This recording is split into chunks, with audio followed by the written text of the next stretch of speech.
Imaginez une évasion digne de Prison Break, mais en plein cœur de la France. Le 1er décembre 2024, 9 individus, dont plusieurs Algériens, se sont échappés du centre de rétention administrative de Nice dans une opération incroyable.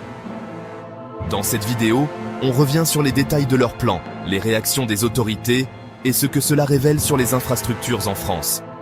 Restez jusqu'à la fin, car on parlera aussi des évasions précédentes et de leurs conséquences sur la politique de rétention dans le pays. Les centres de rétention administrative, ou CRA, sont des lieux où sont retenues les personnes en situation irrégulière en France, en attente de leur expulsion. Celui de Nice, situé dans une ancienne caserne datant du début du XXe siècle, est connu pour son état vétuste et ses infrastructures fragiles. Ce bâtiment, promis à la démolition, a servi de théâtre à une évasion spectaculaire qui a mis en lumière les failles du système. Passons maintenant aux faits. Dimanche 1er décembre, vers 19 h, un groupe de 9 détenus décide de passer à l'action.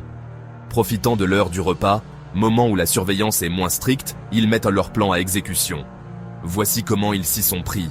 Ils commencent par soulever une plaque métallique au plafond de leur cellule. Ensuite, ils creusent un passage pour atteindre les combles. Dans les combles, ils retirent les tuiles du toit et utilisent des cordes de fortune faites de draps noués pour contourner le filet anti-projection. Enfin, ils descendent discrètement et s'échappent dans la rue, échappant à la vigilance des agents. Une véritable opération de précision réalisée en un temps record. Suite à cette évasion, 2 enquêtes ont été ouvertes. Une enquête judiciaire, confiée à la police des frontières. Une enquête administrative, pour comprendre les failles structurelles du CRA. Jusqu'à présent, une seule personne parmi les 9 évadés a été rattrapée. L'état dégradé du bâtiment a clairement facilité leur fuite, et cet incident soulève de nombreuses questions sur les infrastructures et la gestion des CRA en France. Ce n'est pas la première fois qu'une telle évasion se produit. En mai dernier, 10 personnes se sont échappées d'un CRA dans l'Hérault, et dans le nord de la France, 7 détenus ont réussi à fuir le centre de l'Esquin. Depuis 2 ans, la politique de rétention en France a évolué. Les personnes sortant de prison sont désormais prioritaires dans ces centres, et la durée de rétention a été rallongée. Mais avec des infrastructures vieillissantes comme celle de Nice, ces mesures augmentent les tensions et le risque d'évasion. Alors, pourquoi voit-on de plus en plus d'évasions ? Il y a 3 raisons principales.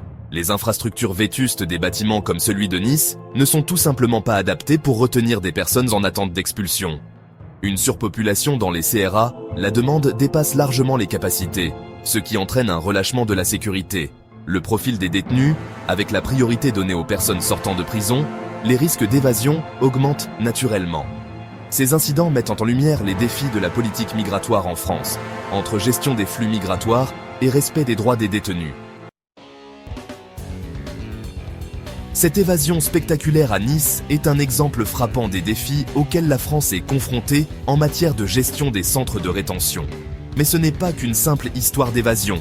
C'est aussi un révélateur des failles structurelles et des tensions sociales.